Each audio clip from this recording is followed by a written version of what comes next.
this was maybe 5 years ago. We were living in LA down on the Strand and the beach, and these kids come out all the time, and they're like clearly underage, but a bunch of kids come out and they bring plywood. Yeah. And they set the plywood, 2 sheets of plywood up on top of garbage cans in the middle of the beach. Nice. And they play in the middle of the beach. And my wife was like out just sitting on the beach, getting some sun. And these kids, they're all going crazy. And one of the kids came over close to where my wife was. And my wife said, "Hey, my husband was one of the guys that invented beer dye." And they freaked out. I mean, it was, yeah. Kind of like the two of us are doing now. For the past 3 decades, I have had a not-so-secret obsession simmering beneath the layers of an average American life. The time has come to seek the community of like-minded true believers. This is the road to Beard Eye Nation.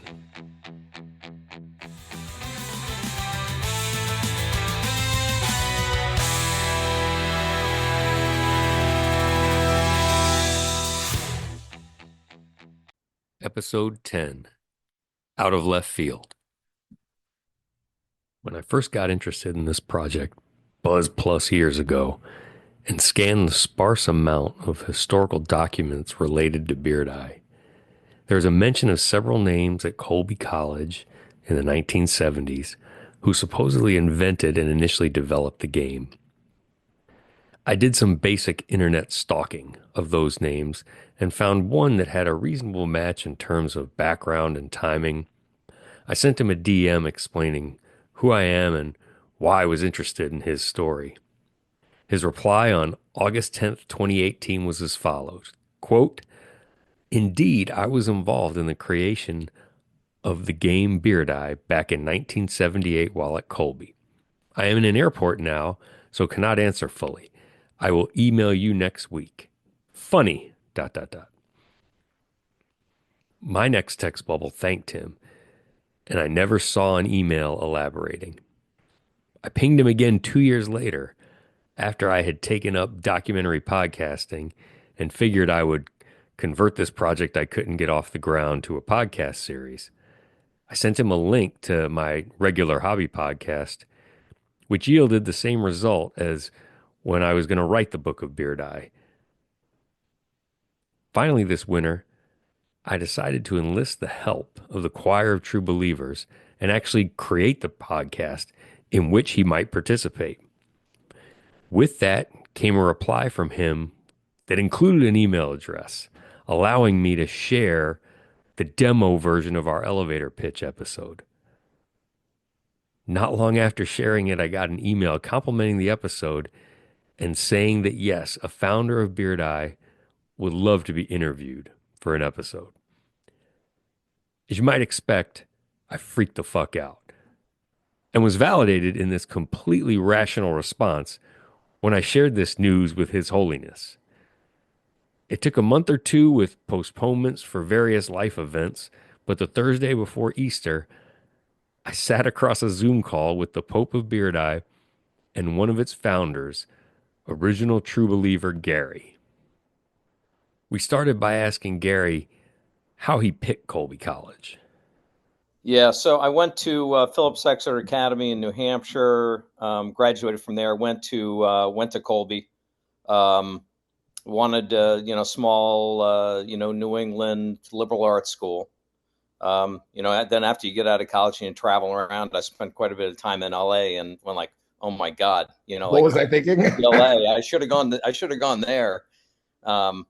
But it was great. I loved it. I played lacrosse there. Had a son that graduated from Colby in 2010, and then a daughter that graduated from Colby in 2014. Gotcha. Yeah. So did you have parents that had gone there? That's how it got on? How to get on your radar? Yeah. I mean, it was one of those things that I ended up going up there and liked it. It was like the campus and all that, and just went. What was it about the campus that you like so much, out of curiosity, just to pick at So that? Colby, have you been to Colby? I have not been there. No, sir. Colby is it's got a lot of land. The library with the most significant building sits on the top of a hill, and as you drive in, you can see it's laid out. It's symmetrical. You can see exactly where the school is. It just kind of made sense. I like the look of it. As opposed to I went to a school like Bowdoin. You drive around Bowdoin, and it's hard to tell where the school starts and stops. Gotcha. And anyway, it just kind of appealed to me, and so I went, and a couple of my kids are going there as well. At this point, I was done with the foreplay and was getting antsy. My partner sensed this like we had been at the table together for hours and cut to the chase. Was it a day? Was it a process? Help me understand what happened. Yeah, no. So it was really beer die was created out of necessity. But we were big beer pong players, so is lob pong, and we were maniacal about it. And our fraternity, I was in Tau Delta Phi fraternity, which I think is now called Robbins, because they got rid of all the fraternities. I think people were having too much fun. Gotcha. And so we played a lot of beer pong, and it it would beer pong was a raucous affair, and it's like beer die. It's like there's a lot of chatter, a lot of screw you, and no, and you only have one drink left, and kind of going at each other and taunting each other and all that kind of stuff. So one day, my buddy and myself, a guy, Andy Huber, one of my friends and roommates up at Colby, went down to play beer pong. And there'd been a big game the night before, and the paddles were broken and the ball was smashed. And we were like, oh, shit, what are we going to do? We've got, there's no balls. We can't play. So we walked upstairs and we're like, well, let's come up with a new game. And it had these big kind of study tables, and the table is at least 10 feet long, maybe 12 feet long. And we were like, okay, so what are we going to use instead of a ping pong ball? And so we started opening up the cupboards in the library, and there were board games in there. So we pulled one of the games out and started going through it, and there was a die. And we were like, oh, well, let's use the die, and we'll play it like beer pong. We'll set up glasses on the end of the table, and so we started off just standing up and going like, this doesn't work. The die goes flying off the end of the table. What we need to do is we need to be seating. So let's take the library chairs and we put them on the end, and we're like, okay, so it was kind of an iterative thing. It didn't happen, in 10 minutes. It happened, and we kind of came up with a basic concept of it the first day. And so we're sitting there, and there were a lot of other people in the room. And so we set it up to as 2-on-2. So we, 4 of us playing, but there were probably 10 people in the room.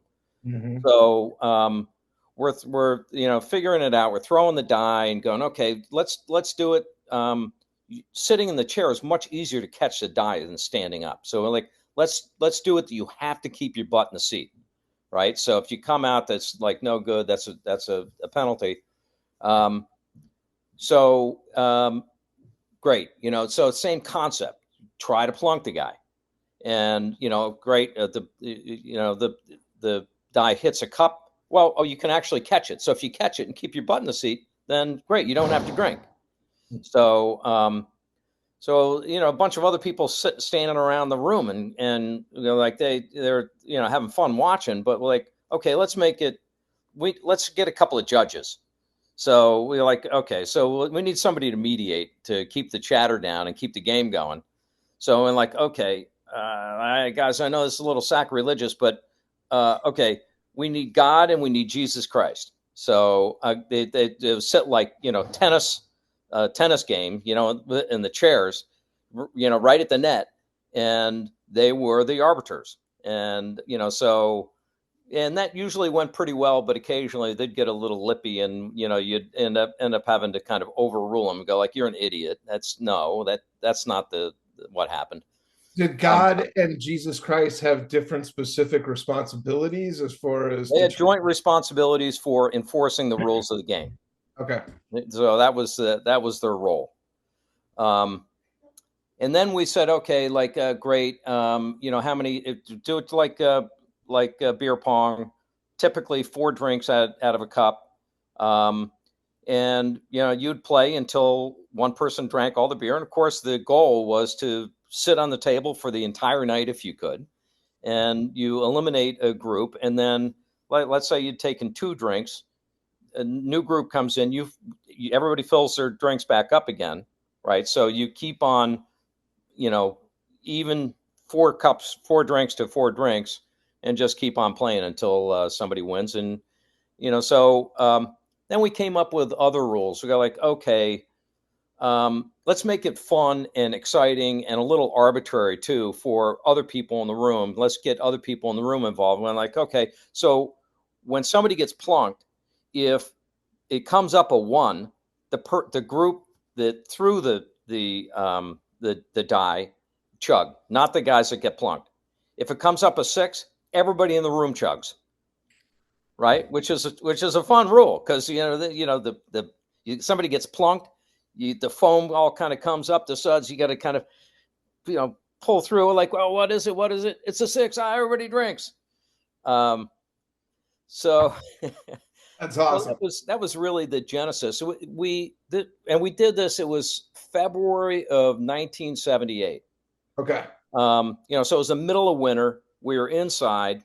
We were looking for something to do. We couldn't play beer pong. Came up with a game, and then people loved it. They got into it, and so then the game just kind of started. And it's funny. I went through. There was a Colby. The newspaper is called the Colby Echo, and I want to say it was 1996 or something.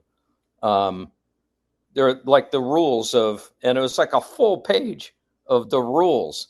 And I know Biz and Buzz and all this stuff,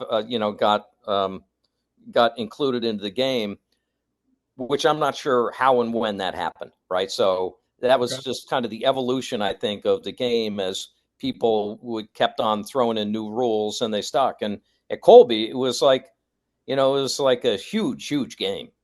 And, everybody, I think when they were freshmen, got a copy of the rules of beer die. That's amazing. So from the time you invented this in February of 78, you said? 78. So till those handbooks is 12, 13 years or so. In the time that you were there, since you had at least, a year or so before you graduated, right. how popular did it become on campus at that time? It was played in a lot of the fraternities. It was a reasonably common game, but I think it got much more common. It became kind of like the rage at Colby. And certainly when my son was there, he got there in 2006 and graduated in 10. It was a big game. Yeah. Once we had that golden audio recorded, we were curious about what Colby was like in the late 70s. So this was in the late 70s. Colby's fraternities were in full swing, right? So every fraternity had a basement, and in the basement they had a keg. So you could go get a beer anytime you wanted. I mean, there was that's just the way it was. And, I think that probably we were partly responsible for the fact that they said, okay, let's get rid of fraternities, because they didn't love the culture, So in the early 80s, I forget what year it was, maybe it was 82, 83, Colby banned fraternities. So at that point in time, and the drinking age also went from 18 to 21, right? So that's another factor. So I think that in colleges, some colleges, depending upon how the administration was, they had to go kind of, subterranean a little bit to avoid getting shut down by the school. Given our familiarity with beard eye culture being underground, we were curious if its founder had any ideas about its early migration. Yeah, you don't know, and because I think that here we got this game, started playing it, and then you hear about other places early in the late 70s and early 80s are being played in Maine and other places. All it takes is a kid to like be visiting Colby, or they go home during the summer, and it goes from one place to another place. So I'm sure that's probably it. There's probably kids going home for the summer and they go like, hey, let's play some beer tie. Well, and you have to teach three other people how to play, right? So Yeah. the numbers multiply on each other even faster because you can't do it unless you've already taught three people how to do it, right? So Yeah. Yeah. And the kids, they just like, yeah, it's crazy. You go like, oh my God, I can't believe that a game that we helped invent um, is this many years later. I'm going to my 45th college reunion in May. Cool. Right. So you're like, wow, this is 45 years later. And the game now is like it's being played all over the place. It was never the plan, and yet here we are, It was, right? it was only because we couldn't find a ping pong ball. One day would be yeah, and awesome. hopefully when you show up for that reunion, you'll be able to give them a link to our fully published podcast series to just laugh about how nuts some other idiots in this country are over your rainy day activity. Sounds great. It's funny, and so we played beer die quite a bit, but we were, as I say, we were really more beer pong players, ping pong. So it's funny how the games all now beer pong is with the cups and you throw in which is less exciting.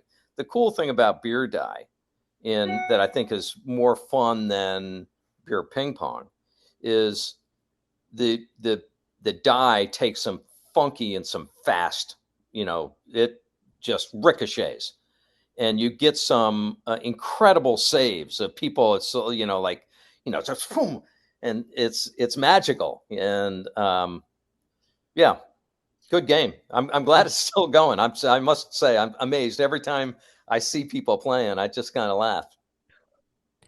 So there we were, having just interviewed the founder of Beard Eye. After pinching ourselves, it was time to regroup. So, Gary, that was amazing. What a dude.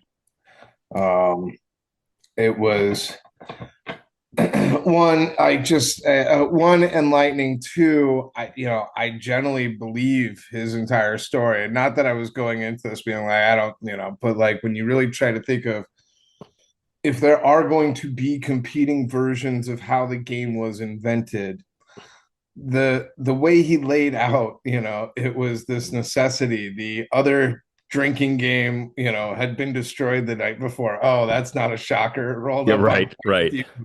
destroyed beer night scenes in my day, right? Yeah, things went wild. And just then these sort of like Continental Congress type, just a group of guys trying to kill time on a midwinter day, right? Right. It all makes sense as to how that would be the nexus for like that idea and that plan and the tools and the accoutrement that was available to them. Like that just all lines up in a way that it makes a ton of sense. Yeah, it definitely passed Occam's razor, right? The Like, simplest answer is usually the correct one.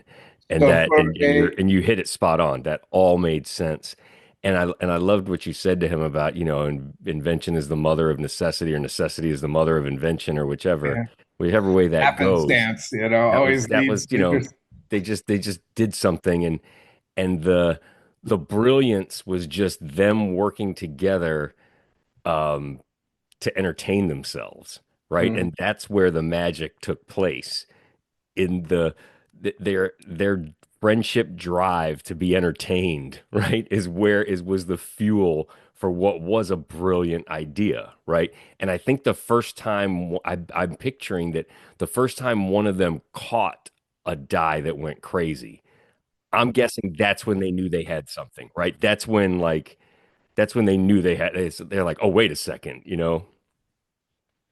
And then it becomes that, what more can you do? What more can you do? What, and he kind of walked through that thought process too. So that as well, Yeah, putting on, our historian hat, like, it's those things that we're all just kind of like, man, that makes a ton of sense.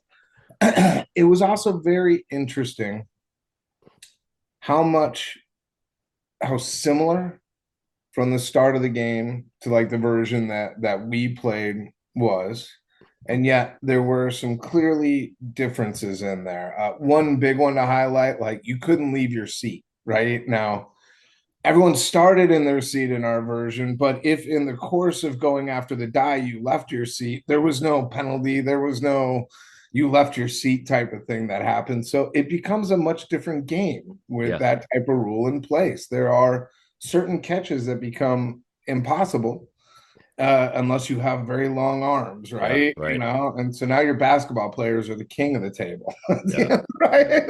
Like, the one that really caught my attention was Biz and Buzz, and that those were not there in the original imprint, but we know by mid 80s that was certainly at Lake Forest. So there is, another angle of a mystery here that where does the nexus of Biz and Buzz come? And I Well, I say know that that there's a because drinking game with Biz and Buzz, or it's part of like a card drinking game or something like that.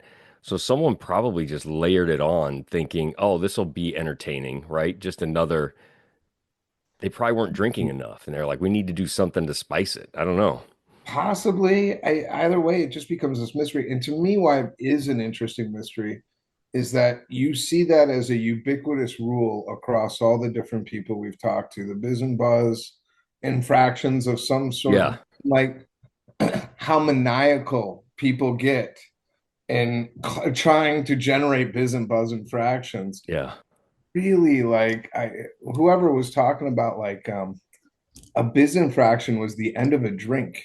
And I want to say that was another Colby rule from like yeah. It the sounded 80s, like something like that. Yeah, which man, that also changes the dynamic of the game. For us, it was a drink per number, right? yeah. To The other thing I liked that he had was they had a way of having everybody, if you're watching it, you might yeah, have to chug, right? There, just by being in the room, you have something at risk. It's almost like a craps table in that sense, right? You're not the one rolling, but you've got a little side action on what happens at the table. I like too that of all the multiplier type rules we have heard, that is the one that was specific to 1 and 6. It was what was facing up in the cup if the die was in the cup, and not how it came out or anything like that. But yeah, like one, the throwing team now, a sink now has this Yeah, penalty on you, and the like has a yeah, 1/6 chance of yeah, coming back to biting you in the butt as well in this game. I mean, that's I like body blows if that's the yeah, case, right. right? Like sinks put a little skin in the game at the wrong time. So I found all of that just fascinating. Um, you know, I wish we had spent a bit more time picking at the relationship with the children having gone to Colby and their Yes, yeah, legacy somehow in that environment. Maybe right. follow-up discussion at some point. And Maybe a second episode. Maybe in season two we look at that because what's it like to roll into a table? Like I don't think I would have told anybody that my dad invented beard eye if I was sitting in to play beard eye. I would shut the hell up till I was like had some street cred. You know, I don't know how intimidating that was or wasn't for his kid. no, yeah, I don't know. You know, I know I've used nothing but, constant Field of Dreams references this whole season because I've seen that movie 10,000 times, and the other references are probably all Star Wars that I've thrown out there. But when he came up in that zoom, it was like Shoeless Joe had walked out of the corn and was on our field. And you and I were like, what do we do? Well, let's go throw Shoeless Joe some batting practice. And that's Right. what we did. And he knocked the shit out of it. And it was incredible.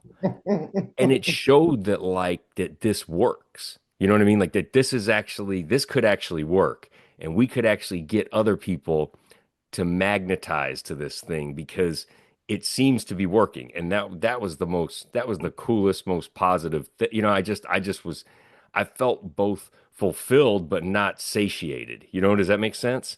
And and you know, the Totally. listener will remember that in Field of Dreams, Shoeless Joe on the field was just the beginning, right? That wasn't the end of the story. That was the beginning of the story. And so, you know, we're going to keep doing this, and hopefully we get that line of cars, right? To whatever this becomes and whoever we might meet. Yes, one, it was great getting him out there. Two, his encouragement of what we're doing and what we're telling, and it sounds weird, but wherever we're at as a country and everything that's happening, I think like the one thing that just brings a smile to my face hearing these episodes and things like that is it just speaks to people having some fun and some competition and the craziness that comes from doing it in this venue. And like, if you spend some time in that community, you typically are, enjoy a good time and know a good time when it hits you. But these folks like it just good people, right? And have interesting stories. I think there's some other ties that are just crazy when you go through the season, and you get these constant themes. One, you start out, you're so bad, right? And people that are competitive, had an athletic background. I mean, I know I kind of got dogged in ours as not being the most athletic build, but that was a conscientious choice, I would argue, Hunter. As I focused on the beard eye sport, right, as opposed to any of the other sports in college. But I came to college, a three-sport athlete, right?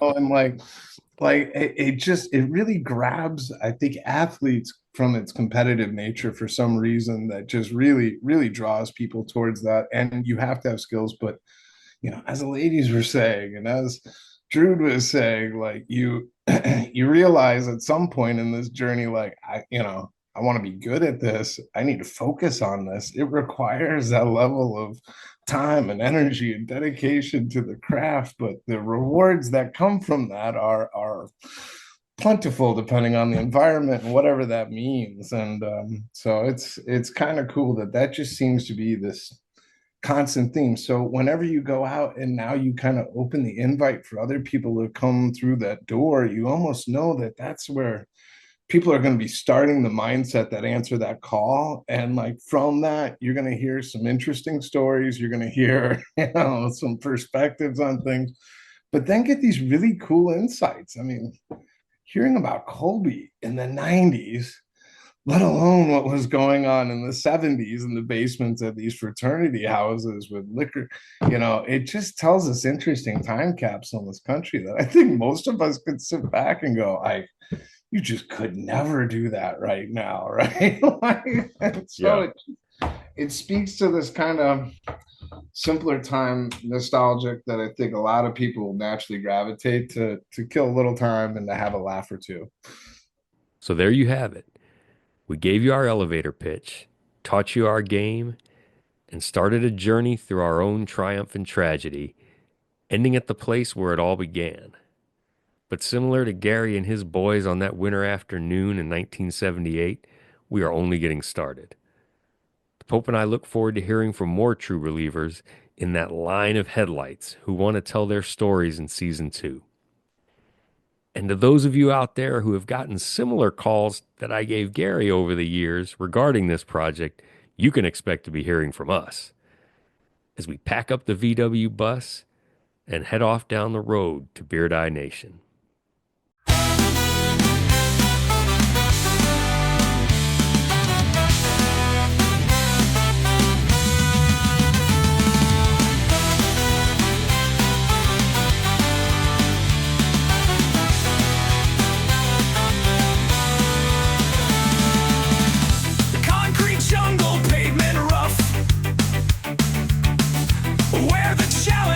Strut their stuff.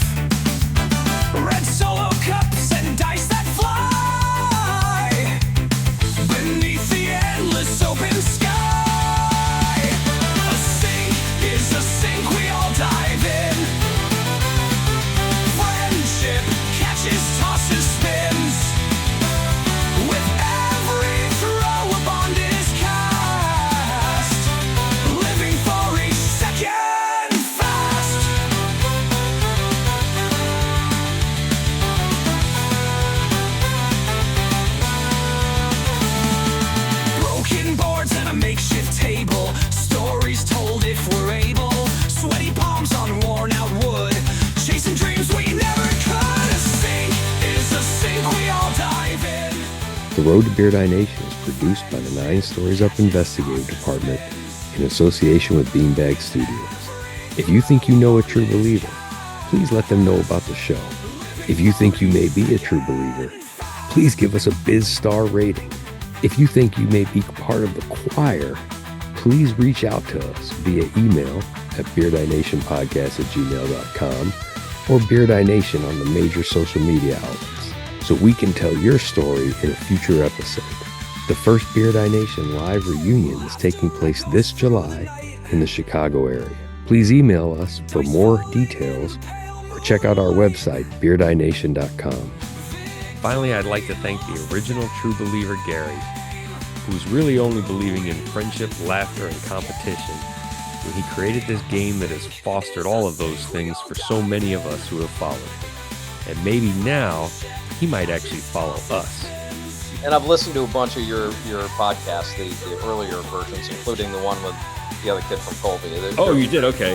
Yeah, they're good. I like Good. them. Good. Yeah, good stuff. Keep it going. Awesome. Thanks, man. Awesome.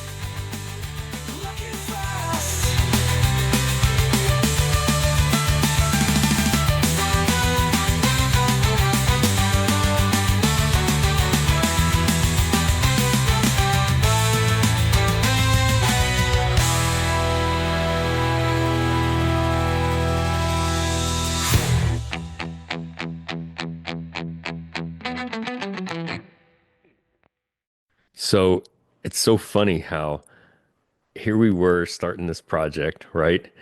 And you just had a throwaway comment. And I was like, you're the Pope of Beard Eye. And we're like, that's amazing. That's hilarious. And the only reason it worked was because of your laugh. And that's your first laugh on the show. And I got to have your laugh in the show as much as possible, right? And so like there we do that. That was what, like February or something like that, January that we Yeah. did that. Mhm.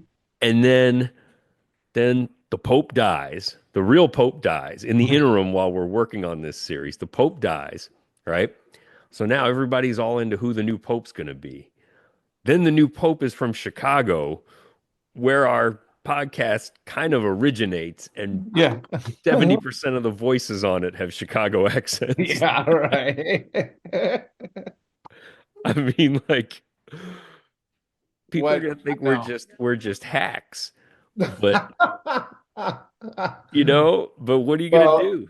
it's good to have this recording down because, it proves that we weren't, it was just all a happenstance as Right. all things that, work I in the, mean, the right? Pope was still alive when we made the decision to release the whole first season as a first season group, right? Like when you made that pivot, the Pope was still alive. Like Yep. none of this had happened at that point. And then we decided to release it at Memorial Day just because you were going to be in North Carolina, right? And it'd be fun to do it that way. And now it sounds like we're racing to meet all the Chicago style The Pope Pope memes hype. and Yeah, we're trying whatnot. to ride the Pope wave, huh? Ride the Pope wave. I, I mean, if people wish to accuse us of doing that, I will, laugh all the way to the bank if that's the case. That's From your mouth to God's ears, right? like